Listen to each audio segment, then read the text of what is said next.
It's 5:20, 1st of October. Temperature is about 8 degrees Celsius. Sun will rise at 7:30, so that gives me plenty of time to reach Clontarf. This is today's destination, and that's basically 1 hour drive. A nice parking spot for free. So again, today I have in mind a minimalistic composition of the Clontarf bridge and the Clontarf pier. We may wander around and we can also see the Sea of the Star statue, and then we can go and see the North Ball Island Natural Reserve, and we'll see what else catches our attention. Turning now our attention to the map, what happens is this is the region of Clontarf that I want to photograph today. Dublin area, Dublin Port, Poolberg Lighthouse, and if we change to terrain view, like always, this is where I'm about to park my car, and this is the pier that I want to photograph. I think we'll do well into minimalistic long exposure black and white photography. This is the bridge that I'm talking about, the wooden bridge, and there are images all over the internet, you know, that can inspire you. This is when the water is receding, and obviously this will be when we have a high tide. I think in a certain angle can give you quite a bit of minimalistic approach. Then we can walk the bridge, we go on the bull wall here up to the statue of Our Lady, which is this one here, and this can also work in a minimalistic approach, why not? But ultimately we'll return and we spend a little bit of time on the Dollymount Strand and North Pool Island Nature Reserve, and this actually connects ultimately with the house region that we'll be visiting probably next time to create a magical video there. I'm very happy about this trip, very eager to go there. Again, my companion will be Sony A7S III and 28-75 and 70-200 millimeters as lenses, tripod, and we hope for a good light. See you in a bit.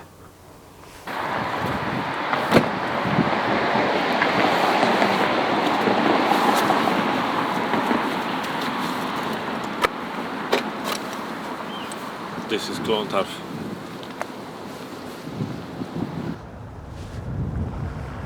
Yeah, apparently the water is receding, so this pier that I was trying to photograph is not engulfed in water. But I have found another composition.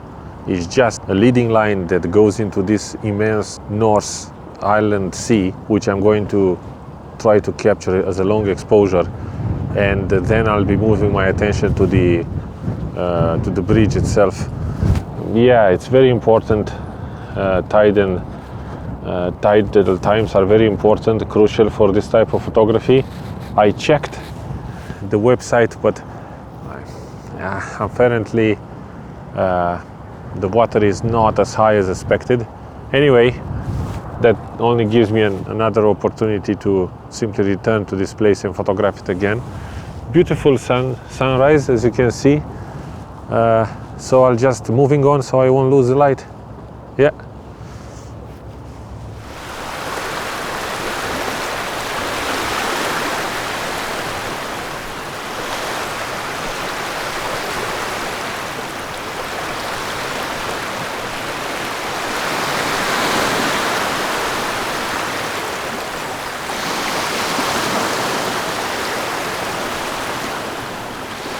So this is the bridge.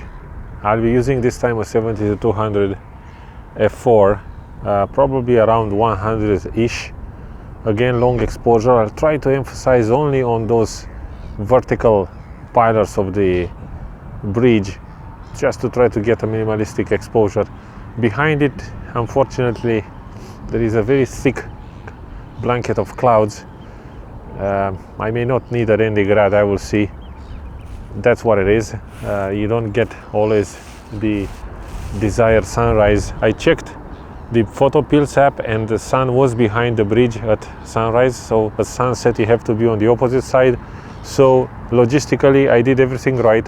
I was just not lucky with the light, but let's see what we get.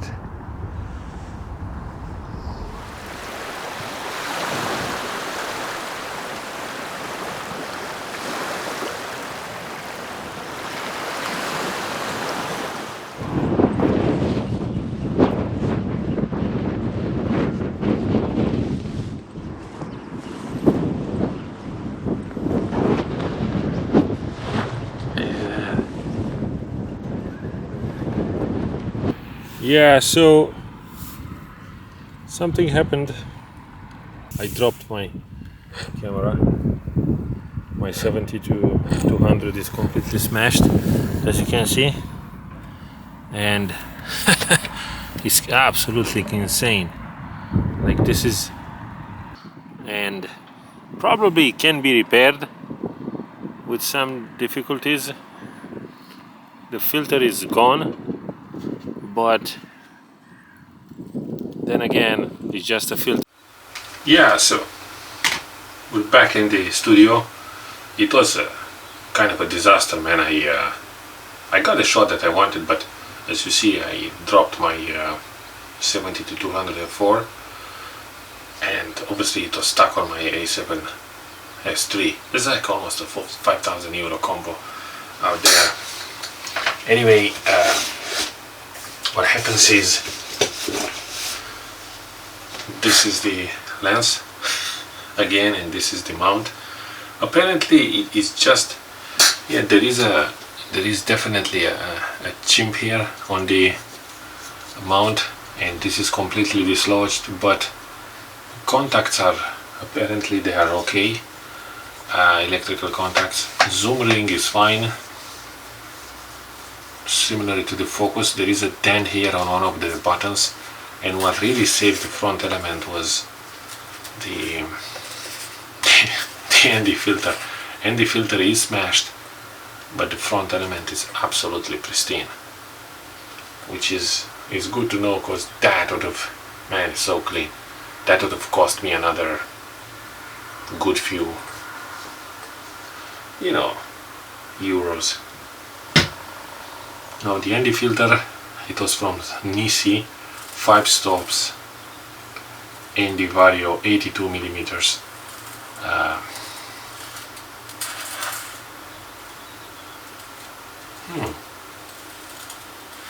Maybe can be saved. I have to see. But you can hear some grinding, inside. Anyway, and it's a little bit dented. There is definitely a dent here. But that's an image. Yeah, it was a very windy day. It was very gusty, and instead of using the lens mount as a support, I mounted the camera on a tripod using the camera cage. So the whole setup was not balanced, and that gust of wind just tipped everything over.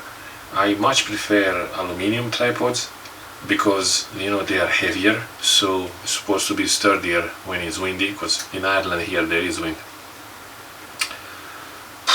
Yeah, that's a lesson to be learned, and